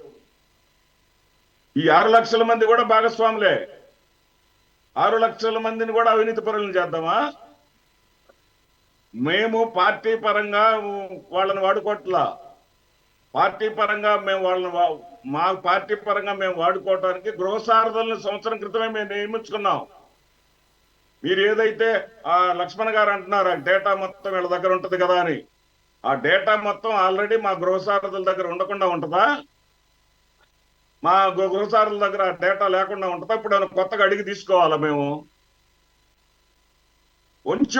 కొంచెం ఆలోచించి మాట్లాడండి ఏదైనా సరే. మేము ప్రభుత్వం ఒక వ్యవస్థను తీసుకొచ్చాం, ప్రజలకి సౌకర్యవంతమైనటువంటి వ్యవస్థను శ్రీనివాసరెడ్డి గారు, గృహసారథులు మీ పార్టీకి సంబంధించినటువంటి వ్యవస్థ, అవునా కదండి? గృహసారథులనే మా వ్యవస్థను మేము తెచ్చుకున్నాము. పార్టీ వ్యవస్థ అది కాదు. అది కాకుండా ప్రభుత్వ వ్యవస్థ. మీరే ఇప్పుడు ఒప్పుకున్నారు కాదు, మీరే అడ్మిట్ చేశారు. వాలంటీర్ల ద్వారా సేకరించినటువంటి సమగ్ర సమాచారం మేము కావాలంటే, గృహసారథులు కావాలంటే తీసుకోలేరా అని. అదే కదా ప్రధాన ఆరోపణ. వాలంటీర్లు ప్రభుత్వం తరపున తీసుకున్నటువంటి సమాచారం ఒక పార్టీకి ఎలా ఇస్తారు? అది అధికార పార్టీ అయితే మీకు ఏమన్నా రాసిచ్చారా? మీకు ఇవ్వాలని చెప్పేసి మీరే అంటున్నారు. నేనేమంటున్నానంటే, ఇదే వాలంటీర్లని గోనె సంచులు మోసే ఉద్యోగాల మీరు చేసేది 5,000 రూపాయలు ఏం జీతం అని అడిగినటువంటి వ్యక్తి 30,000 చేస్తాను, 30,000 నుంచి 50,000 దాకా చేసుకుంటా పోతాను అన్నాడు. అంటే 50,000 అంటే 50 ఇళ్ళు ఒక వాలంటీర్ చూసేది. ఇంటికి ఒక 1,000 రూపాయలు బాస్తావా? సంపద సృష్టించి ఇచ్చేవాడు అయితే 100 కోట్లుగా మిగిలిచ్చింది. సంపద సృష్టించి ఇచ్చేవాడు అనుకుందాం. 2019లో నువ్వు అధికారం దిగిపోయేటప్పుడు 100 కోట్లుగా ఉంది. గజెట్ అనే ఈనాడు పత్రిక రాసింది. అదే కదా ఈ రాష్ట్ర దౌర్భాగ్యం. మాట్లాడే మాటలు కూడా ఒక నమ్మశక్యంగా ఉండాలి. అది విపక్షాలైనా గానీ అధికార పక్షమైనా గానీ. 5,000 ఇచ్చేదాన్ని ఆ ఉద్యోగానికి ఒక ఉద్యోగానికి మీకు రికార్డు పంపించమంటారా? 30,000 నేను వినే చెప్తున్నాను, నమ్మశక్యంగా ఉండాలి. వాలంటీర్లకని చెప్పాడు. చెప్పి వాళ్ళ పార్టీ సమావేశాల్లో నా దగ్గర ఆధారాలు ఉన్నాయి. వాళ్ళ పార్టీ సమావేశాల్లో వాళ్ళు కూడా గృహసారథులను పెట్టుకున్నారు. ఈ గృహసారథులే రేపు వాలంటీర్లు అవుతారు అనే మాట కూడా వాళ్ళు చెప్పారు. మీకు కావాలంటే రికార్డు కూడా పంపిస్తా. అదేనండి, ఒకళ్ళని చూసి ఒకళ్ళు అదే ఉన్న వ్యవస్థలకు ప్యారలల్ గా మరో వ్యవస్థని తీసుకొచ్చేసి ఉన్న వ్యవస్థలు నిర్వీర్యం చేసేసి, ఆల్రెడీ ఉందిగా మనకు ఒక గ్రామ సచివాలయ వ్యవస్థ ఉంది కదా, పంచాయతీ వ్యవస్థ ఉంది కదా, ఆ వ్యవస్థలు పోయినాయి. సరే, మంచిదే. పంచాయతీలు లేవు సార్ రాష్ట్రంలో. పంచాయతీలు లేవు రాష్ట్రంలో. 12,500 కోట్లు దొబ్బేశారు. ఎక్కడ పంచాయతీలు లేవు ఈ రోజు? ఎక్కడ పంచాయతీలు లేవండి? 15,004 సచివాలయాల్లోకి వెళ్తే అర్థమైంది పంచాయతీలు ఎంత దివ్యంగా ఉన్నాయో, ఎంత చక్కగా పనిచేస్తున్నాయో పంచాయతీలు. ఇచ్చేవాళ్ళు లేడు. ఇవాళ మురికి కాలం అనేది కనపడదు. చెప్పండి ప్రజలకి. ఈ రాష్ట్రంలో పంచాయతీ వ్యవస్థ లేదు, మీరు మున్సిపాలిటీ వ్యవస్థ లేదు. అబద్ధాలకు పేటెంట్ 20,000 కోట్లు కొట్టేశారు మీరు. ఏమంటే 20,000 అబద్ధాలకు కోట్లు పేటెంట్ చేశారు. చంద్రబాబు నాయుడు. మీరు కూడా మున్సిపల్ వ్యవస్థ లేదండి, పంచాయతీ వ్యవస్థ లేదు, చూసుకోబాకండి. సచివాలయ వ్యవస్థ తీసుకొచ్చి రాష్ట్రంలో ఉన్నటువంటి ఈ ఇళ్ల మీద పన్ను, మరుగుదొడ్ల మీద పన్ను, ఇప్పుడు మౌలిక వస్తువుల మీద పన్ను. చెత్త మీద పన్ను మొదలు పెట్టింది ఎవరు బాబు? ఎవరు చెత్త మీద పన్ను మేమేం పన్ను ఇలా చెత్త మీద కదా? చెత్త మీద పన్ను చెత్త ప్రభుత్వం మీది. చెత్త మీద పన్ను వేసిన చెత్త ప్రభుత్వం మీద చెబుతున్నాం. మేము ఏమండి సెంట్రల్ గవర్నమెంట్ ఇచ్చినటువంటి ఏదైతే స్వచ్ఛ భారత్ అనే దాంట్లో మేము వెహికల్స్ తీసుకొచ్చామండి. ఆ వెహికల్స్ చెత్త మీద పన్ను వేస్తున్నారు, పంచాయతీలో పన్ను, మున్సిపల్ ఆఫీసులో పన్ను వేస్తున్నారు. మీరు మొదలు పెట్టింది ఎవరో చెప్పండి మీరు చెత్త మీద పన్ను వేసిన చెత్త ప్రభుత్వం మీది. చెత్త ప్రభుత్వం మీది చెత్త మీద పన్ను వేసింది. డిస్కిమ్ల పేరుతోటి విద్యుత్ Nothing ఛార్జీలు about పెంచింది మేము ఎవరు? స్వచ్ఛ భారత్ అమలులో భాగంగా చెప్పండి నిదానం చెప్పండి, ఎందుకు అబద్ధాలు సెంట్రల్ చెప్తారు? స్పాన్సర్ స్కీమ్ కింద వెహికల్స్ నిదానం తీసుకొచ్చామండి. చెప్పండి. మున్సిపాలిటీలో కావచ్చు, 7 పంచాయతీలో సార్లు కావచ్చు. విద్యుత్ ఛార్జీలు వాటి పెంచారు అడ్డం ఉన్న పెట్టుకొని చెత్త మీద 5 ఏళ్లలో. 70 రూపాయలు పనిచేశారు. మీరు పనులు వేసిన చెత్త ప్రభుత్వం మీది. మీరు చెత్త సురేష్ గారు, చెత్త మీద సురేష్ పన్ను గారు, మొదలు పెట్టింది మీరు. రికార్డ్స్ ఒకసారి తీసుకోండి. మీరు 2016 ఎందుకండి రనిపోతులు కాకండి, ఎందుకు అవాస్తవాలు చెప్తున్నారు? మొదలు కూర్చొని పెట్టారు చెత్త మీద ఆడ పన్ను. మీరు కూర్చొని డేట్ అవాస్తవాలు కూడా చెప్పుకోవద్దు రాసుకోండి. దయచేసి. వాస్తవాలు మాట్లాడండి. మీరు వాలంటీర్ వ్యవస్థలో ఉన్న వాస్తవాలు చెప్పారు, అట్లా వాస్తవాలు చెప్పండి. చెత్త మీద పన్ను మీరు వేశారో లేదో, వాటి గురించి దానికి డిస్కషన్ ఎంత పెద్ద చేస్తున్నాం. ఉపోద్ఘాతాలు ఇచ్చారో సురేష్ గారు, ఆనాటి ప్రధానమంత్రి పొగుడుతూ సురేష్ గారు, ఈ దేశ శ్రీనివాసరెడ్డి గారు ఒక్క నిమిషం. ఏదో భారత- శ్రీనివాసరెడ్డి గారు, సాహెబ్ భారతదేశాన్ని ఎస్పీ పొగుడుతూ సాహెబ్ గారికి ఒక మీరు చెత్త మీద అది ఆయన పన్ను మాట్లాడినామని పెట్టినటువంటి వివరణ అంతా ఒకసారి చూసుకోండి. సురేష్ గారు, శ్రీనివాసరెడ్డి గారు ఒక్క నిమిషం ఆయన చెప్పనేమండి, ఆయన చెప్పనిచ్చిన తర్వాత మీరు మాట్లాడండి. నేను చెప్పేది ఏంటంటే చెత్త పన్ను వాళ్ళు వేసి మమ్మల్ని అంటే ఎట్టండి? ప్రభుత్వం నేను డేట్ ఆగండి, మీరు చూస్తున్నా. మళ్ళీ మాట్లాడతారు. 23, ఎంత అబద్ధాలు 2016. చెప్తున్నారు కూర్చొని? ఏమండి డిబేటబుల్ అంశం అది కాదు. ఆయన ఒక్క ఉన్న నిమిషం ఆగండి సార్, అబద్ధాలు- శ్రీనివాసరెడ్డి గారు ఒక్క నిమిషం ఆగండి. ఎస్ సాహెబ్, ఆయన మాట్లాడిన Yes, సాహెబ్, ప్యానెల్లో ఉన్న అందరూ ఒకే ఉన్నారు. సురేష్ గారు, ఆయన మాట్లాడినప్పుడు ప్యానెల్లో ఉన్న సభ్యులందరూ ఉన్నారు. దానికి Yes, కౌంటర్ గా yes. మేము చెప్పుకుంటా వస్తున్నాం. ఎస్ నేను అనేది ఏంటంటే ఇప్పుడు వాలంటీర్ల అంశం కావచ్చు, ఏదైనా అంశం మీరు ఇందాక అంటూ వచ్చారు. గత ప్రభుత్వం, అంతకు ముందు ప్రభుత్వాలు ఏముండా కూడా సంక్షేమ పథకాల విషయంలో ఎవరుండా ఏ పార్టీ వాళ్ళైనా సరే వాళ్ళ అధికారంలోకి వచ్చిన తర్వాత అందరికి పంచుతారు సంక్షేమ పథకాలు. ఏం కొత్త ఏం కాదు. ఇప్పుడే లేదో పెన్షన్లు తీసుకొచ్చాం, అవి తీసుకొచ్చాం అని కొత్త అంశాలు కాదు కదా. నేను అనేది ఏంటంటే ఆంధ్రప్రదేశ్ రాష్ట్రంలో 13,856 పంచాయతీలు ఉన్నాయి. ఆ పంచాయతీల్లో వచ్చినటువంటి నిధులు 12,500 కోట్ల రూపాయలు. ఎందుకంటే వైకాపా ప్రభుత్వంలో గెలిచినటువంటి సర్పంచులు కూడా మేము మా మీద చీకొడుతున్నారని ప్రజలు, మేమేం చేయాలి, ఉరేసుకోవాలని చెప్పిన సందర్భాలు కోకొలలు. ఈ మధ్య కాలంలో విజయవాడలో పెద్ద ధర్నా పెడితే వాళ్ళని పీడీ యాక్ట్ కింద రానియకుండా చేశారు. నేనేమంటానంటే ఈ రాష్ట్రంలో జరుగుతున్నటువంటి అంత సామాజిక బాధ్యత ఉంటే, ఈ రాష్ట్రంలో ఆడపిల్లల మీద అకృత్యాలు జరిగినా గానీ, మరి మైనార్టీ కుటుంబాల్లో ఎవరైనా చనిపోయినా గానీ, ఎస్సీ కుటుంబాల్లో ఎవరైనా చనిపోయినా గానీ అంత సామాజిక బాధ్యత ఉంది. ఎందుకు ప్రశ్నించలేదండి? అరే, ఒక డ్రైవర్ సుబ్రహ్మణ్యాన్ని మరి అనంతబాబు చనిపోయినప్పుడు చంపేసి ఇంటికి డోర్ డెలివరీ చేస్తే ఎందుకు మాట్లాడేది? సుధాకర్ రెడ్డిని అత్యంత క్రూరంగా చంపినప్పుడు ఎందుకు మాట్లాడలేదండి? నేను కడపలో మంగమ్మ అనే ఒక అమ్మాయి మీద దారుణంగా పులివెందుల్లో అత్యాచారం చేస్తే ఎందుకు ముఖ్యమంత్రి గారు అదే ప్రాంతంలో ఉండి రివ్యూ చేయలేకపోయారు? చాలా సందర్భాలు, చాలా కోపంలో చెప్పగలమండి. నేనేమంటానంటే ఈ రాష్ట్రంలో ఉన్నటువంటి పరిస్థితులు చూడండి. ప్రస్తుతం అన్నింటిని మిక్స్ చేయొద్దు, అన్నింటిని కలగాపులకం నేను చేయొద్దు. మిక్స్ కాదు, ఆయన 100 మిక్స్ చేశారు కదండి. నేను మిక్స్ చేస్తా 100, ఆయన 100 మిక్స్ చేసినప్పుడు ఒక అంశం మీద డిబేట్ మాట్లాడేటప్పుడు మేము కన్ఫామ్ గా దాని మీదే మాట్లాడుతున్నాం.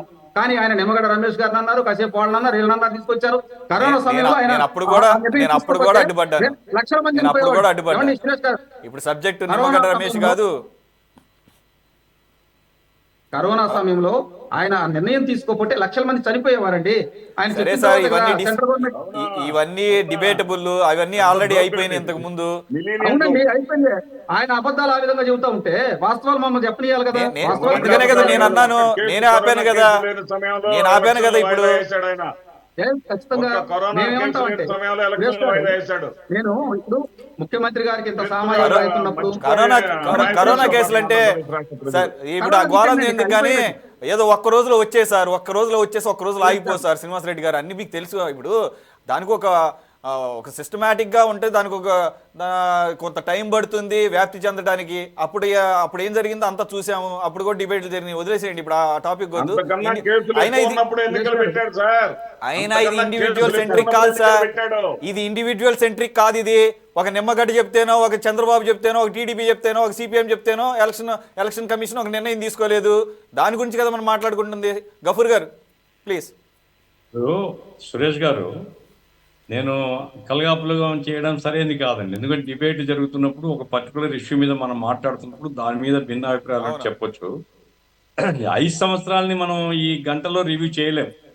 ఇప్పుడు తెలుగుదేశం వాళ్ళు ఏదో ఒక ప్రణాళిక ఉంటుంది, వైసీపీ ఇంకో ప్రణాళిక ఇస్తుంది. ప్రజలు లెట్ ది పీపుల్ నోస్ ఏది వాళ్ళకి నచ్చితే అది సెలెక్ట్ చేసుకుంటారు. ఇప్పుడు పాయింట్ ఏంటంటే శ్రీనివాస్ రెడ్డి గారు ఒక ప్రమాదకరమైనటువంటి ఒక విషయాన్ని లేవదీస్తారు. ఆయన ఏమంటున్నా అంటే పేదవాళ్ళు మా పార్టీలో ఉండొచ్చు, పేదవాళ్ళు వాళ్ళ పార్టీలో ఉండొచ్చు, లేరని చెప్పడం లేదు. కాబట్టి మా వాళ్ళే అందరు సెలెక్ట్ అయినారు. సెలక్షన్ సిస్టమ్ ఎక్కడుంది సార్? ఇదేమి ఇండిపెండెంట్గా మీరు అప్లికేషన్లు తీసుకొని పరీక్ష పెట్టి సెలెక్ట్ చేసింది కాదు కదా. మీరు సెలెక్ట్ చేసుకున్నారు వాలంటీర్లు. కాబట్టి హైకోర్టు ఎందుకు ముట్టుకాయలేసింది? హైకోర్టు అడిగి వీళ్ళెవరు, ప్రభుత్వ యంత్రాంగంలో వీళ్ళ స్థానం ఎక్కడా అని. ప్రభుత్వ యంత్రాంగము భారత రాజ్యాంగం ప్రకారంగా నిష్పాక్షికంగా ఉండాలి. అందుకోసమే శాసన వ్యవస్థ, ఎగ్జిక్యూటివ్ వ్యవస్థ, న్యాయ వ్యవస్థ అనేది ఎందుకు పెట్టినారు? ఒక దాంట్లో ఇంకోటి జోక్యం చేసుకోకూడదు, ఇవి ఎవరి పని వాళ్ళు చేయాలని. రాజకీయ వ్యవస్థ అనేటువంటిది ఎగ్జిక్యూటివ్లోకి జొరబడేటువంటి ఒక పద్ధతిలో ఈరోజు శ్రీనివాస్ రెడ్డి గారు చెప్తున్నారు, మేము సెలెక్ట్ చేస్తున్నాం, మేము పెట్టుకున్నాం, మా పని చేస్తాం. లేదండి, అట్లా అవకాశం లేదు రాజ్యాంగం. మీరు ఏపీపీఎస్సీ ద్వారా మీరు సెలెక్ట్ చేసుకొని వాళ్ళు కాన్స్టిట్యూషనల్గా సెలెక్ట్ అయినటువంటి వాళ్ళు ఉంటే వాళ్ళకు సర్వీస్ రూల్స్ ఉంటాయి, ఆ సర్వీస్ రూల్స్ ప్రకారంగా వాళ్ళు పాటిస్తారు. మీరు మీ సొంతంగా ఒక 2 లక్షల మందో 2.5 లక్షల మందో వాలంటీర్స్ పెట్టుకున్నారు. అది సరైనది కాదని ఇప్పుడు ఎలక్షన్ కమిషన్ చెప్తుంది. అయితే ఇక్కడ ఇక ఆ ఇక్కడ వివాదం గఫూర్ గారు పోను కానీ నా పాయింట్ ఏమంటే ఒకటే, గఫూర్ గారు ఒక్క నిమిషం. ఇప్పుడు ఈవెన్ కమ్యూనిస్టులు కూడా ఇది క్రీమీ లేయర్ లోకి వెళ్ళిపోయారంట. ఇది ఇప్పుడు ఒక టైంలో ఒక టైంలో పేదల పార్టీ అనేటువంటి కమ్యూనిస్టులు ఇప్పుడు పేదల పార్టీ అనే, మరి మీరు ఇది దీన్ని పాజిటివ్ గా సంతోషించాలో మరి ఎలా తీసుకోవాలో మీ ఇష్టం. సెకండ్ థింగ్ ఏంటంటే నేను యాక్చువల్గా తీసుకొచ్చాను కాదు, శ్రీనివాసరెడ్డి గారు తీసుకొచ్చారు కాబట్టి కాంటెక్స్ట్ గోల్ చెప్తున్నా. నిన్న కూడా బుట్టా రేణుక గారిని పరిచయం చేస్తూ చివరిలో సభ చివరిలో ఒక్క నిమిషం sir, let me complete. No this I have to tell you, this I have to reveal. ఎందుకంటే స్వయానా సీఎం గారు బుట్టా రేణుక గారిని పరిచయం చేస్తూ పబ్లిక్ కి, బుట్టా రేణుక గారు సౌమ్యురాలు, చదువుకున్న వారు ఇవన్నీ బాగానే ఉన్నాయి, కానీ ఇంకోటి కూడా యాడ్ చేశారు, ఆర్థికంగా అంతంత మాత్రంగానే ఉన్నారట. Butta Renuka garu she is an industrialist, she got so many businesses, she known for her success in businesses. మరి 100ల కోట్ల రూపాయలు 1000 కోట్ల రూపాయలు ఉన్న బుట్టా రేణుక గారు ఆర్థికంగా అంతంత మాత్రంగా ఉంటే, మరి అలాగే మీ పార్టీకి వచ్చినటువంటి ఎలక్టరల్ బాండ్స్లో మీ 7th place in India. 7th place in India, which is not a joke. Second thing, the richest CM in India, Mr. Jagannath Reddy, Chief Minister of Andhra Pradesh. Richest MLA in India ఎవరండి? సురేష్ గారు, నేనేమంటున్నానంటే పేదల party అంటే చెప్తున్నాను sir. I'm not concluding anything, I'm just giving the facts, I'm just giving the facts. These are all in the public domain. These are all in the public domain. జనాలు పిచ్చోళ్ళు అనుకోవద్దు మీరు. బుట్టా రేణుక గారు ఆర్థికంగా అంతంత మాత్రం ఉంటారని చెప్పేసి జగన్మోహన్ రెడ్డి గారు అంటున్నారంటే, అంటే నాకున్నటువంటి ఆస్తుల్లో బుట్టా రేణుక గారు నథింగ్. అంటే మీ పార్టీ ఇప్పుడు పేదల పార్టీ అనుకోవాలా, పెత్తందారుల పార్టీ అనుకోవాలా? మీరు నంబర్ కరెక్ట్ గా చెప్పండి. మీరు ఏకంగా కమ్యూనిస్ట్ పార్టీ 635 కోట్లు ఎక్కువ, 520 కోట్లు ఎక్కువ కాదు సురేష్ గారు, నేను చెప్పేది ఒక ప్రాక్టికల్ ఎగ్జాంపుల్ చెప్తాను. రిచెస్ట్ పర్సన్ కాబట్టి 520 కోట్లు కలిగినటువంటి ఎవరిని మీరు ఈ మధ్య చూపిస్తున్నారు రిచెస్ట్ సీఎం అని. రిచెస్ట్ ఎమ్మెల్యేని మర్చిపోతే ఎట్లా? మండలం రిచెస్ట్ ఎమ్మెల్యే కొంచెం వినండి శ్రీనివాస్ రెడ్డి గారు. రిచెస్ట్ ఎమ్మెల్యే నేను రిచెస్ట్ కాదని చెప్పాడు ఏంటంటే, How can you forget the richest MLA? How can you forget the richest MLA when you compare the richest CM? I don't know which MLA you are quoting about. That MLA belongs to our that state. MLA I don't know whom you are quoting about. ఆ MLA నేను Why do you forget him? Why do you forget him? Why do you forget him? I am asking. To my knowledge, చెప్పండి, నాకు తెలియదు కదా. మీరు ఎవరిని వినండి, మీరు ఎవరిని దృష్టిలో పెట్టుకుని అంటారు నాకు తెలియదు కదా. పెత్తందారులు పేదవాళ్ళు ఎట్లుంటారనే విషయం చెప్తాను నేను. 632 కమ్యూనిస్ట్ కోట్లు, కారు పని చేసి చేయనివ్వండి, జగన్మోహన్ నష్టం రెడ్డి లేదు. 520 కోట్లు. మాధవరం అనేటువంటి తెలీదా? గ్రామాన్ని అందరికీ ఎంచుకున్నానండి. తెలిసిందే. మాధవరం అనే అందరూ గ్రామంలో ఇచ్చిన వివరాలు అవి. ముగ్గురు చేనేత సామాజిక తరగతికి చెందిన ముగ్గురు ఆత్మహత్య చేసుకున్నారు. సుబ్బారావు గారు, ఆయన భార్య, ఆయన కూతురు. ఎందుకు ఆత్మహత్య చేసుకున్నారు అంటే వారు ఈ సోమశిల ప్రాజెక్టు మునిగిపోతున్న సందర్భంగా వాళ్ళకి ప్రభుత్వం రిహాబిలిటేట్ చేసింది మాధవరం గ్రామంలో. అక్కడ ప్రభుత్వం వారికి 3 ఎకరాల పొలం ఇచ్చింది, వ్యవసాయ పొలం. దాన్ని ది గ్రేట్ వైసీపీ లీడర్ ఆ ఊర్లో సుబ్బారెడ్డి, శ్రీనివాస్ రెడ్డి గారు చెప్తున్నాను, మీరు వెరిఫై చేసుకోండి, కె సుబ్బారెడ్డి అనే అతను ఆ ఊర్లో ఉండేటువంటి ఇటువంటి భూములన్నీ కూడా తన పేరుతో, తన కుటుంబ సభ్యుల పేరుతో మొత్తం రాయించుకున్నాడు. 500 ఎకరాలు అతను పోగు చేసినాడు ఆ ఊర్లో అని చెప్తున్నారు. ఎందుకంటే వైసీపీ పార్టీ ఆయన ఏం చెప్తే మండల ఆఫీసులో అదే జరుగుతుంది, ఆయన ఏం చెప్తే విఆర్ఓ అదే చేస్తాడు.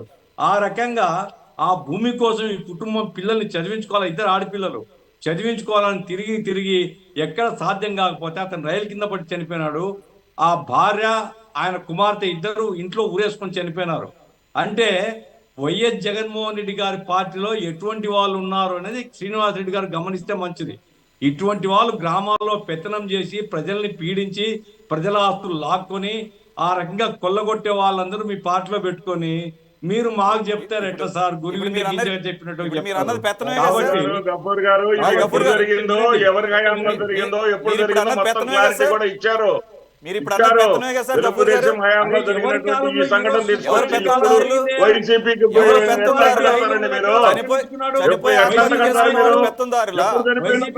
ఎప్పుడంటే సుబ్బారావు చనిపోయింది, ఈనాడు పేపర్లో రాసింది అప్పచెప్పడం కాదు ఇక్కడ. గఫూర్ గారు, ఈనాడు ప్రజా వ్యతిరేకులందరినీ మీరు చేరదీస్తూ ఎప్పుడు చనిపోయాడు అతను, ఎప్పుడు చనిపోయాడు, ఏ పార్టీ టైంలో చనిపోయాడు, ఏ పార్టీ అధికారంలో ఉన్నప్పుడు చనిపోయాడు. మీరేం గాడులు కాస్తారా? మీ సుబ్బారెడ్డి గాడులు డబ్బులు ఖర్చు పెట్టుకొని ఆత్మహత్య చేసుకుంటారా? మీరు ఏం మాట్లాడుతున్నారండి? ఆ ఊర్లో జనం ఉమ్మేస్తున్నారు.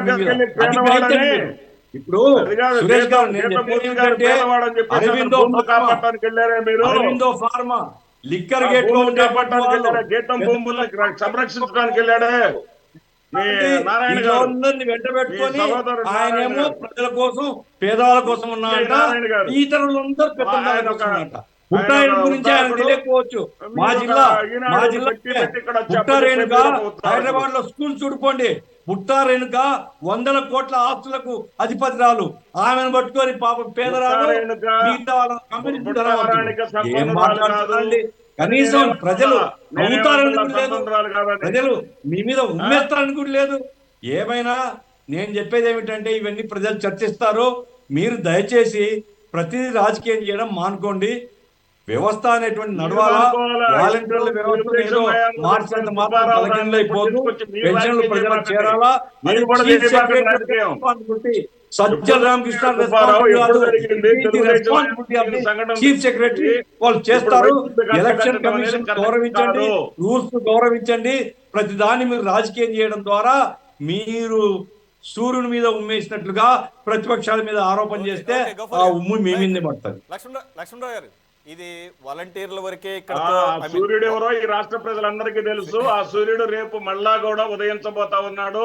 2024 జూన్ 4వ తారీఖున ఆ సూర్యుడు. శ్రీనివాస్ రెడ్డి గారు, తప్పే లేదు. సూర్యుడు ఉదయించాలని మీరు కోరుకుంటున్నారు, చంద్రుడు ఉదయించాలని తెలుగుదేశం వాళ్ళు కోరుకుంటున్నారు. సరే, ఎవరు ఉదయించాలనేది ప్రజలు నిర్ణయిస్తారు. లక్ష్మణ్ గారు, ఎక్కువ సమయం లేదు, మీకు ఎక్కువ టైం కూడా ఇవ్వలేకపోయాను. I think you can understand the situation. Conclude చేసేయండి. ఇది ఇక్కడతో ముగిసినట్టేనా, సమసిపోయినట్టేనా? ఎందుకంటే మనకి ఎలక్షన్ ప్రక్రియ ముగిసి మళ్ళీ రిజల్ట్ రావాలంటే జూన్ 4th. అప్పటి వరకు అంటే ఇంకొక 2 months పాటు మిగిలిన పథకాలన్నీ పక్కన పెడితే మిగిలిన సర్వీసెస్, ఈ పెన్షన్ల విషయానికి వచ్చేసరికి ఇది ఇక్కడతో ముగిసినట్టేనా ఈ సమస్య? లేదంటే కనుక ఇది ఈ రకమైనటువంటి ప్రతివాదనలు లేదంటే ప్రతి విమర్శలు ఇంకా కంటిన్యూ అయ్యే అవకాశం ఉందా? అలాగే ఇది ఎలక్షన్ కమిషన్ కింద ఉంటుంది అని ఒక బేసిక్ దాన్ని వదిలేసేసేసి ఇప్పటికీ కూడా రాజకీయపరమైనటువంటి మీరంటే మీరు కారణం అనుకునేదాన్ని అసలు ప్రజలు ఏ విధంగా విశ్వసిస్తారు?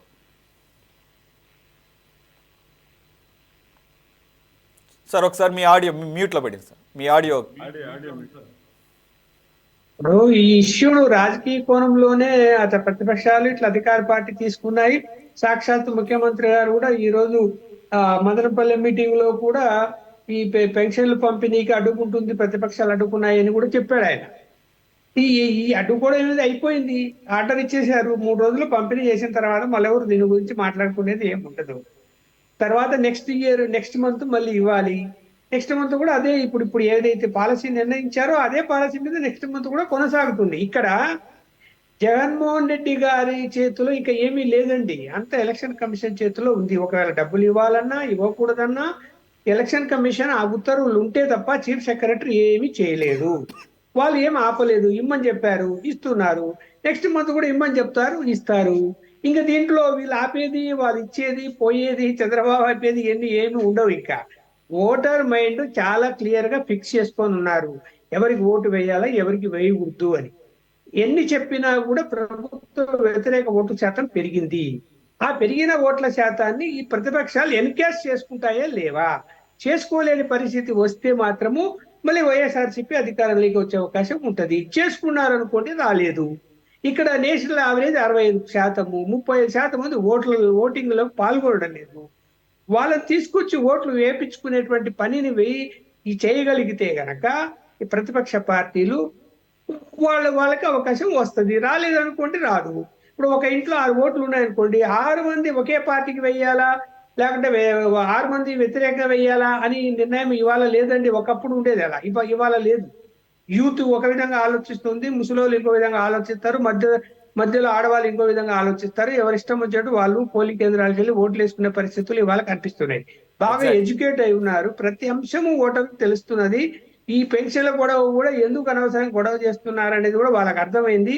ఎలక్షన్ కమిషన్ పరిధిలోకి వెళ్ళిపోయిన తర్వాత చంద్రబాబు ఏం చేయలేడు, జగన్మోహన్ రెడ్డి ఏం చేయలేడు, ఇప్పుడు నరేంద్ర మోడీ కూడా ఏం చేయలేడు, ఈ విషయంలో ప్రధానమంత్రి కూడా ఏం చేయలేడు. అంత ఎలక్షన్ కమిషన్ వాళ్ళ చేతిలో ఉంది, సర్వాధికారాలు వాళ్ళ చేతిలో ఉన్నాయి, దాని ప్రకారమే నడుస్తుంది. రైట్. సాహిబ్ గారు, క్లోజింగ్కి వచ్చాము. లక్ష్మణ్ గారు చెప్పిన దాన్ని కంటిన్యూ చేస్తూ యాడ్ ఆన్ చేస్తూ మీరు అనుకున్నట్టు లేదంటే కానీ మిగిలిన విపక్షాలు ఆరోపించినట్లు వాలంటీర్లకు ఒక పార్టీ పట్ల సానుభూతి పరులైనా కానీ వాళ్ళు చెప్పినట్లు ఆ 50 కుటుంబాలు వింటాయి అనుకుంటే అది అపోహే. ఒక ఇంట్లో వాళ్ళు భార్య చెప్తే భర్త చెప్తే భార్యనో ఫలానా పార్టీకి ఏమంటే వేసే పరిస్థితులు ఏం లేవు. ఎవరికుండే అవగాహన వాళ్ళకుంది.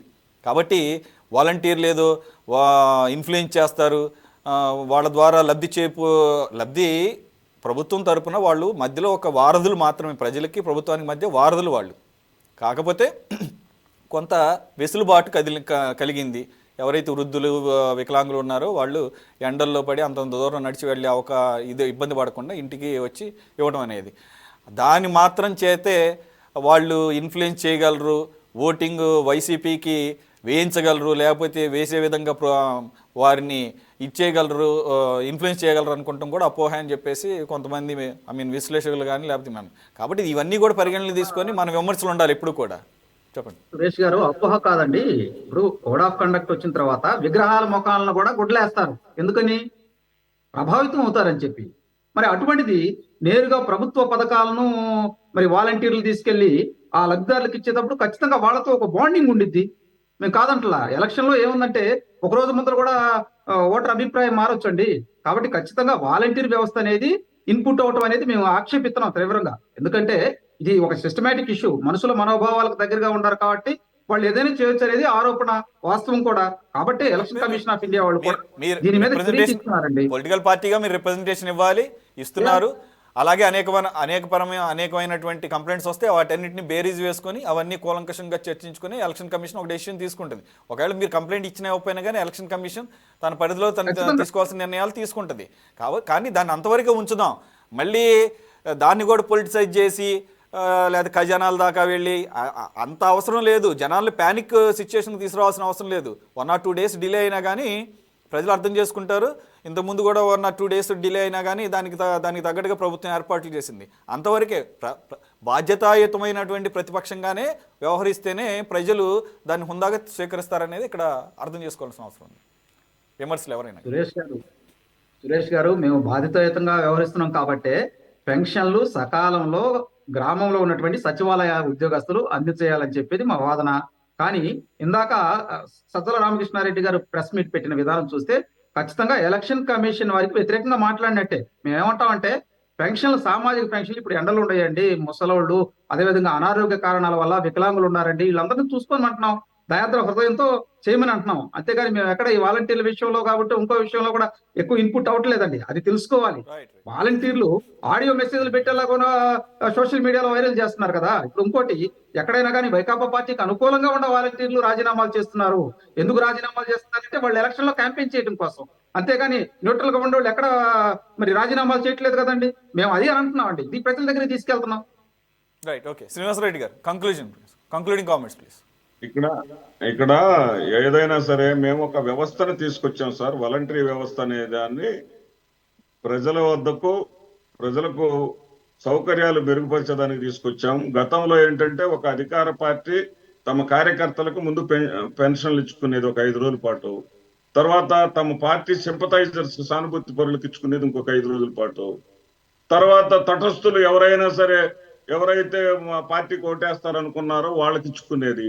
అలా మేము కులం చూడకుండా, మతం చూడకుండా, పార్టీ చూడకుండా, ప్రాంతం చూడకుండా, ఏమి చూడకుండా అందరికి కూడా, లబ్ధిదారులందరికీ కూడా ప్రయోజనం కలిగించే విధంగా చేయబట్టే 39 లక్షల నుంచి 66 లక్షలకి చేరిన ఈ సామాజిక పెన్షన్లు.